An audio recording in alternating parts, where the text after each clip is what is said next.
এগুলো খুবই হাসি পায়, তো তোমাদের সাথে একটু শেয়ার করছি ব্যাপারটা। একটি মেয়ে, সে তার দিদির বাড়িতে গেছে, তো দিদির বাড়িতে গিয়ে সেখানে কোনো একটা জায়গায় গিয়ে নিজের একটা সেলফি নিয়ে সেটা পোস্ট করেছে ফেসবুকে। তো আমার এক পরিচিত দাদা, তো সে তাকে কমেন্ট করেছে ছবিটা দেখে যে কোথায় গিয়েছো। মানে দেখছে যে জায়গাটা একটু অন্যরকম, মানে ও যেখান থেকে ছবি মানে আপলোড করে তুলে সেই জায়গাটা না, তো অন্য জায়গা থেকে করেছে বোঝা যাচ্ছে। তো নর্মালি সেটা দেখে মনে হয়েছে যেটা অন্য জায়গা, তাই জিজ্ঞাসা করেছে যে কোথায় গেছো। তো সে কি বলছে জানো, সে রিপ্লাই করেছে যে দিদির বাড়িতে খুঁড়তে এসেছি। ঠিক আছে, মানে ঘুরতে না, খুঁড়তে এসেছি। তো আমার দাদাটা বলল কি যে কি খুঁড়তে এসেছো, গর্ত খুঁড়তে?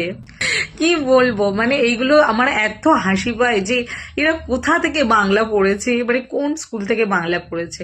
দিদির বাড়িতে ঘুরতে এসেছি সেটা আর বলতে পারছে না, বলছে দিদির বাড়িতে খুঁড়তে এসেছি। তো দাদা ওই জন্য বলেছে যে কি খুঁড়তে